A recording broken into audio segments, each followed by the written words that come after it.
warahmatullahi wabarakatuh. Halo sobat sejarah, semoga sobat sekalian yang di sana sedang menonton video ini sehat walafiat dan semoga kita dilindungi dari mara bahaya apapun.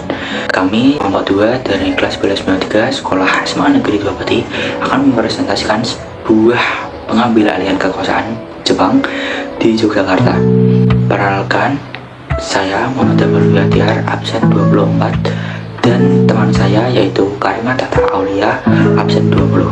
Untuk latar belakang dari pengambil alihan kekuasaan ini akan dijelaskan oleh Karimah Tata Aulia. Untuk puncak pengambil alihan akan dijelaskan oleh saya sendiri, dan untuk akhir dari pengambil alihan ini akan kembali dijelaskan oleh Karimah Tata Aulia. Mari kita mulai. Pasca proklamasi kemerdekaan Republik Indonesia pada 17 Agustus 1945, bangsa Indonesia belum sepenuhnya terbebas dari para penjajah. Hal ini menjadi pelecut semangat bagi masyarakat di berbagai daerah untuk melakukan perlawanan kembali. Salah satunya masyarakat Yogyakarta yang mengukir sejarah dengan pengambil alihan kekuasaan Jepang di kotanya.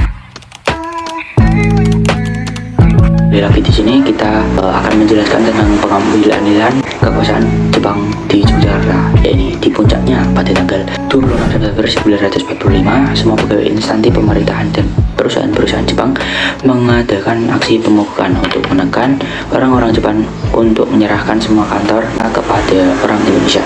Dilanjutkan pada tanggal 27 September 1945, KNID menyatakan bahwa daerah tersebut telah berada di tangan pemerintahan Republik Indonesia.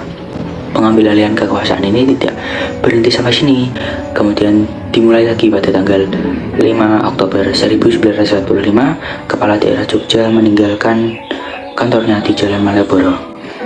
Kantor Cokkantai berhasil diduduki dan setelah itu didirikan sebagai Komite Nasional Indonesia Daerah yang sampai sekarang dikenal sebagai Gedung Agung atau Gedung Nasional. Didirikan pada 6 Oktober 1945, para pejuang tidak menyerah untuk mengambil alih kekuasaannya di Jogja ini. Mereka melakukan perebutan senjata dan markas Osa Buntai di Kota Baru. Rakyat dan para pemudanya terdiri dari TKR, Polisi Istimewa, dan BPU atau Barisan Penjagaan Umum yang bertekad untuk menyerang markas Jepang tersebut. Puncak terjadinya perebutan ini terjadi pada besoknya, yaitu tanggal 7 Oktober 1945 pada pukul 3 pagi. Terjadilah pertempuran antara rakyat, para pejuang, dan dengan Jepang di Kota Baru. Butai Kopinet segera menghubungi TKR untuk menyatakan menyerah dan dengan jaminan anak buahnya tidak disiksa. Di lain, TKR meminta untuk Butai Kopinet mempengaruhi Butai Kota Baru untuk ikut menyerah, namun ditolak mentah-mentah. Para pejuang semakin menjadi-jadi untuk melakukan penyerangan selanjutnya.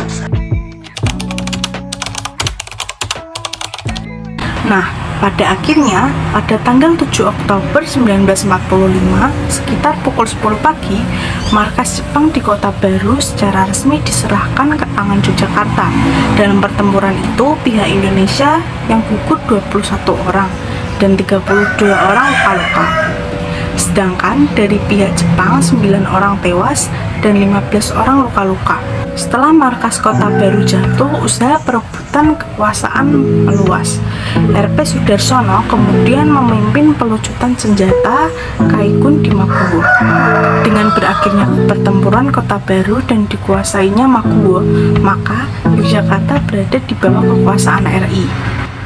Sampai di sini pembahasan kami mengenai pengambil alihan kekuasaan Jepang di Indonesia. Mohon maaf jika ada kesalahan dalam bacaan atau kata-kata kita yang rumit dalam penjelasannya. Mohon maaf sekali sebesar-besarnya. Semoga penjelasan kami dapat dimengerti dan bermanfaat untuk kita semua. Jangan lupa untuk selalu menjaga kesehatan dan sampai bertemu di kesempatan berikutnya. Terima kasih.